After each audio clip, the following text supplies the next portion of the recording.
Good morning, wherever you are. This is Sage Harlan from ConferenceHype. Our segment will focus on Harmony Alliance pooled analysis, primary efficacy result. In the Harmony Alliance pooled analysis of 1,858 patients, MRD positivity was shown to independently predict worse outcomes with a hazard ratio of 1.66 and a p-value less than 0.001. The overall odds ratio for the association between MRD and overall survival reached 0.39. On the trial-level surrogacy side, using flow cytometry data from 1,268 patients, the analysis delivered an R-squared of 0.91 across the full group and 0.99 specifically among those who did not undergo transplant. A Dana-Farber study called ALL-16001 followed more than 420 families of children being treated for acute lymphoblastic leukemia. Researchers found that at the 6-month mark, nearly 1 in 5 families already had trouble paying for basic living expenses. By the end of chemotherapy at 24 months, that number had risen to 30% of families unable to maintain essential costs. The study is being presented at ASH. In the BRUIN CLL17 study, the 24-month progression-free survival rate reached 93.4% for patients treated with Pirtobrutinib compared with 70.7% for those given bendamustine plus rituximab. That difference reflects an 80% reduction in the risk of progression or death, with a hazard ratio of 0.20 and a p-value less than 0.0001. Overall response rates were also higher with Pirtobrutinib at 94.3% versus roughly 81%. In the ACCESS study at ASH 2025, 1-year overall survival reached 79% among patients with 7 out of 8 HLA match donors, and 86% for those with 4 to 6 out of 8 match donors. Relapse rates were 17% in the better matched group, compared with 23% in the more mismatched group. These outcomes support the post-transplant cyclophosphamide approach for broadening safe donor options.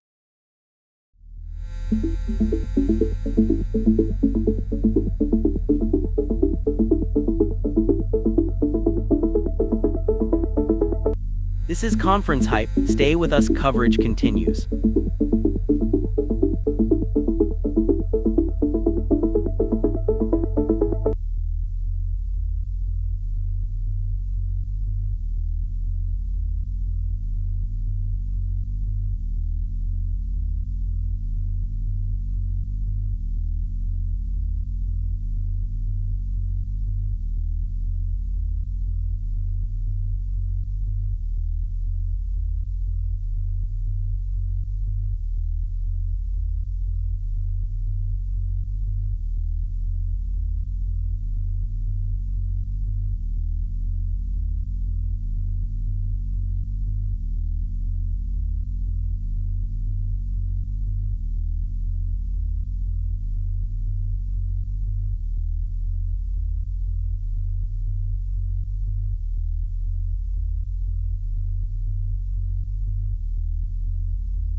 Researchers evaluated a triplet regimen of Pivekimab Sunirine, a CD123 targeting antibody-drug conjugate, combined with Venetoclax and azacitidine. The study enrolled 49 older adults with CD123 positive acute myeloid leukemia who were ineligible for intensive chemotherapy. All participants had confirmed CD123 expression on their leukemia cells. The trial was conducted to assess how well this targeted combination performs in a population that typically has limited treatment options and poorer outcomes with standard approaches. The EndRAD trial, also known as PTCTC-ONC1701, studied a non-total body irradiation conditioning approach in young patients with minimal residual disease negative B-cell acute lymphoblastic leukemia. It enrolled 51 patients ranging from ages 1 to 31, with a median transplant age of 13.5 years. 86% received a busulfan, fludarabine, and thiotepa regimen. Donor sources were varied, including 41% matched sibling donors and 33% mismatched or haploidentical donors. This comes from coverage by the ASCO post. According to the GIMEMA, all 2820 results, the chemotherapy-free Pirtobrutinib plus Blinatumomab arm had fewer deaths overall at 4.7% compared with 8% in the Imatinib plus chemotherapy group. The study also reported higher rates of MRD negativity, with the novel regimen at 70.9% versus 48.7%.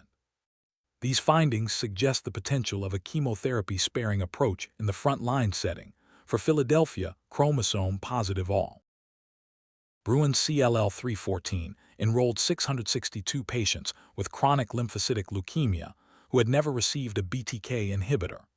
The study randomized them to either Pirtobrutinib at 200 mg daily or Ibrutinib at 420 mg daily. Within the overall group, 225 participants were completely treatment naive, while 437 had relapsed or refractory disease. This head-to-head trial was designed to compare the two BTK inhibitors directly in the BTK inhibitor-naive setting. These early results come from the ASCO post.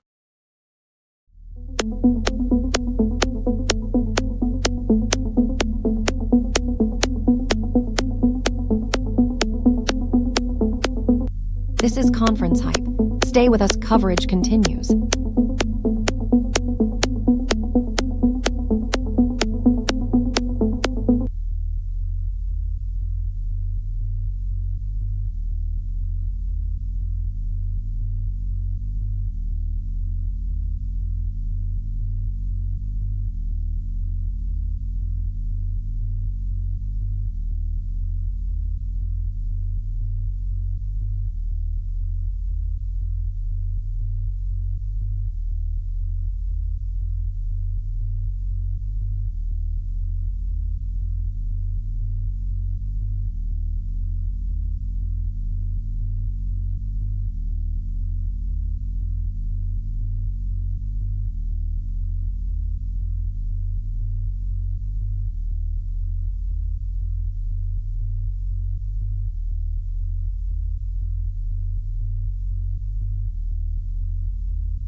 ConferenceHype is independent and is not affiliated with conference organizers, presenters, sponsors, or exhibitors. In BRUIN CLL17, the intent-to-treat overall response rate reached 87% with Pirtobrutinib compared with 78.5% for Ibrutinib, a difference that was statistically significant. At 18 months, progression-free survival was 86.9% versus 82.3% in the overall population. Among treatment-naive patients, the separation was even larger, with 95.3% progression-free on Pirtobrutinib versus 87.6% on Ibrutinib. These data were reported by the ASCO post. The Paradigm Phase 2 trial enrolled 172 adults with previously untreated acute myeloid leukemia who were eligible for stem cell transplant. With a median age of 64, participants were randomized at 9 U.S. academic centers to receive either azacitidine plus Venetoclax or standard intensive chemotherapy, consisting of 7+3 or CPX-351. This head-to-head comparison aimed to clarify the role of the less intensive targeted approach in fit patients. The NMDP-sponsored ACCESS study presented at ASH 2025 tested a post-transplant cyclophosphamide-based strategy in 268 adults to make transplants from broadly mismatched donors possible. This approach aims to expand the donor pool, especially for underrepresented groups. Black patients have only a 29% chance of locating a fully matched unrelated donor, while non-Hispanic white patients have an 89% likelihood. The strategy is intended to help those who cannot find a complete match. Safety findings from BRUIN CLL17 showed Pirtobrutinib produced lower rates of atrial fibrillation or flutter than Ibrutinib, with the difference most pronounced in patients aged 75 and older. Only one patient on Pirtobrutinib experienced Richter transformation, compared with 4 on Ibrutinib. The newer agent was also associated with fewer dose reductions and treatment discontinuations overall. These early safety observations were highlighted in coverage by the ASCO post.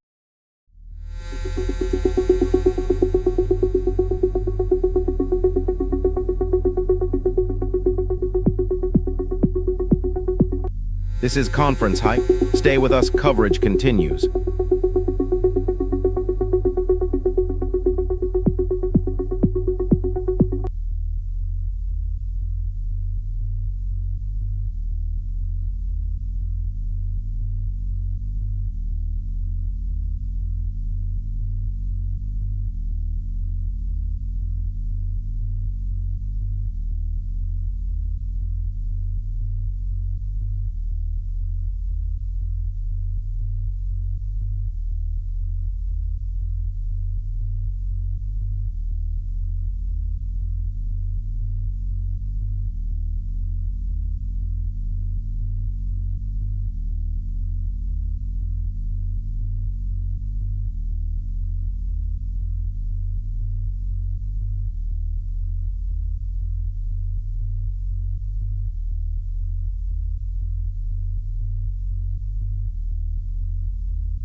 Safety findings from CLL17 showed that infections occurred in about 80% of patients across all 3 treatment arms.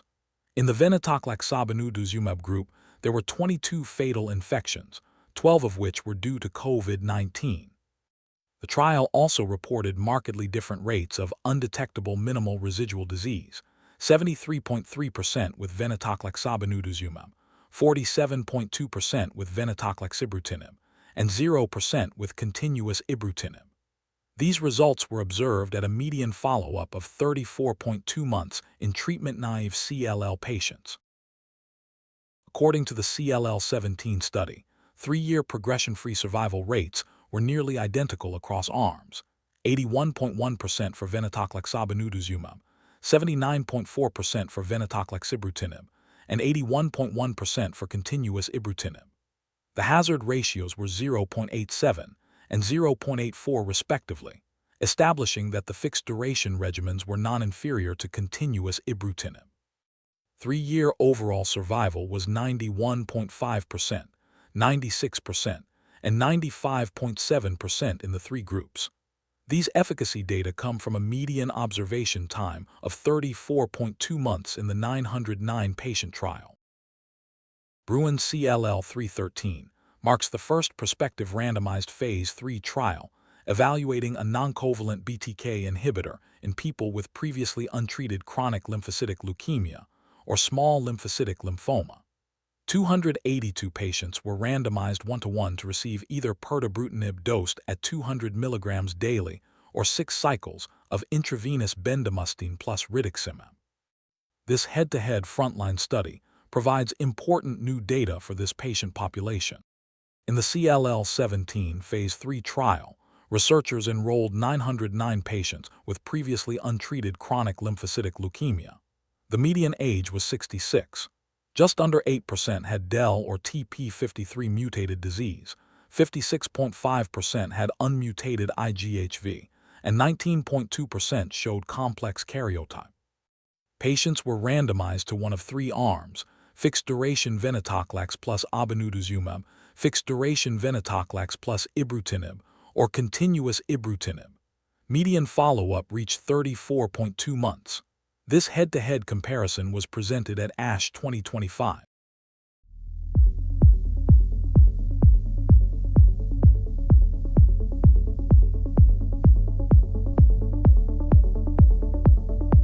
This is Conference Hype.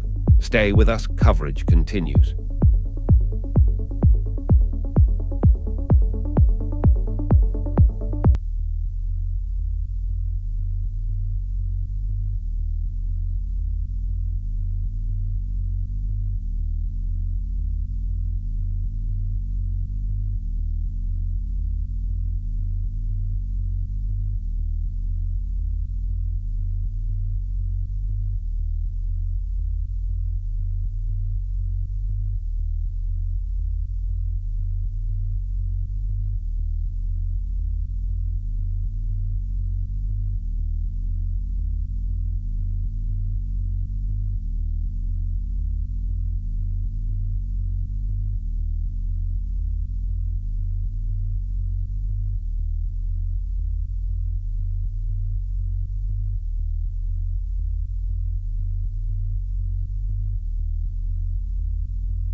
ConferenceHype is independent and is not affiliated with conference organizers, presenters, sponsors, or exhibitors.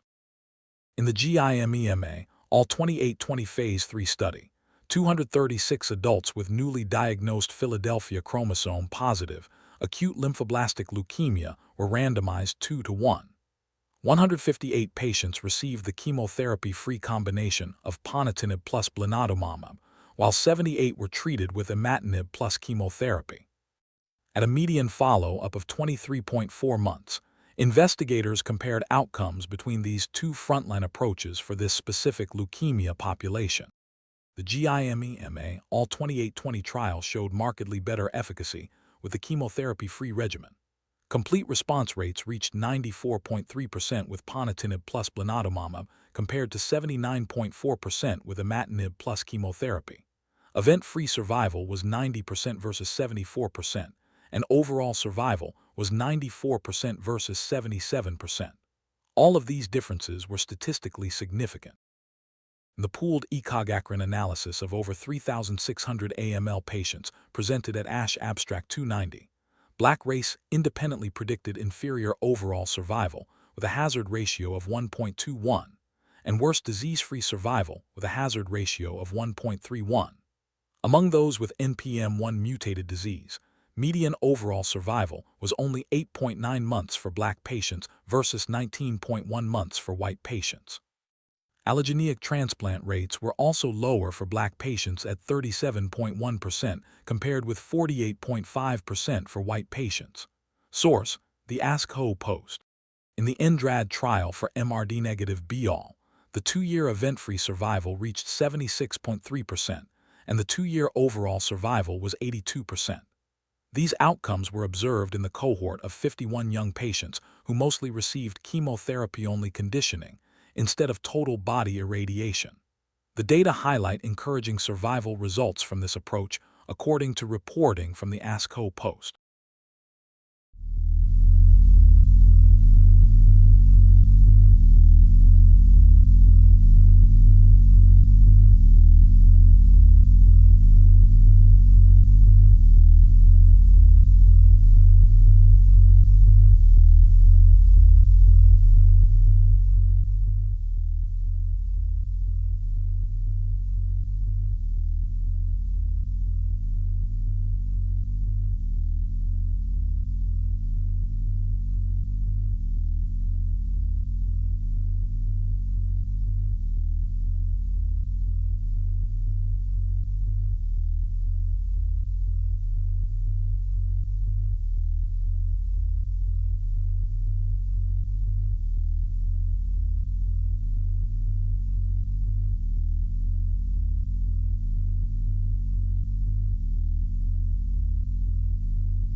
This concludes this ConferenceHype Meeting Watch highlights broadcast on ASH 2025.